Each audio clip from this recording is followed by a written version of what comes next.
नमस्कार. मी श्रीवल्लभ कालेकर आपणापुढं आज रामनवमीनिमित्त एक छोटीशी कविता सादर करीत आहे.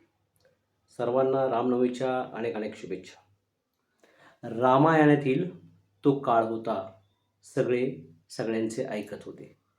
रामायणातील तो काळ होता, सगळे सगळ्यांचे ऐकत होते. एकमेकांच्या शब्दासाठी जीवाची बाजी लावत होते. एकमेकांच्या शब्दासाठी जीवाची बाजी लावत होते. स्वार्थ कुठे होता तेव्हा? स्वार्थ कुठे होता तेव्हा? निस्वार्थी वृत्तीने सर्वजण वागत होते. भोळी बाबडी जनताच काय, भोळी बाबडी जनताच काय, मोठमोठे राजे सुद्धा आपल्या गुरूंचा मान राखत होते, आपल्या गुरूंचा मान राखत होते.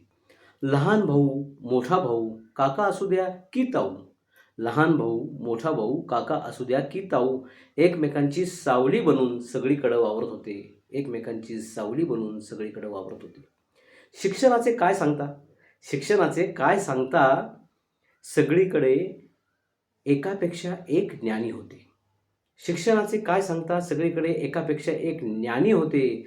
तरीसुद्धा अनुभवाचा आदर करून मोठ्यांपुढे नतमस्तकच होत होते. मोठ्यांपुढे नतमस्तकच होत होते. सगळीकडे चांगलेच चांगले असे काही तेव्हाही नव्हते.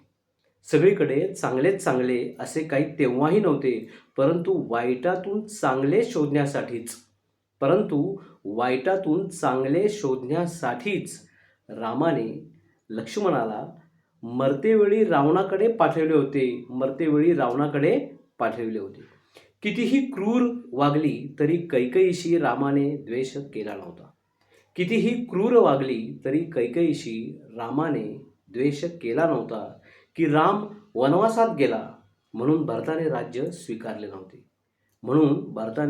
स्वीकारले नव्हते. मंदिर किती मोठे बांधले की ध्वज किती उंच नेला. मंदिर किती मोठे बांधले की ध्वज किती उंच नेला. याला कितीही महत्त्व असले तरी भरताचे प्रेम, लक्ष्मणाची साथ, सीतेची माया, हनुमानाची भक्ती आणि श्रीरामांचा त्याग महान होता. म्हणूनच मी म्हणतो जय श्रीराम.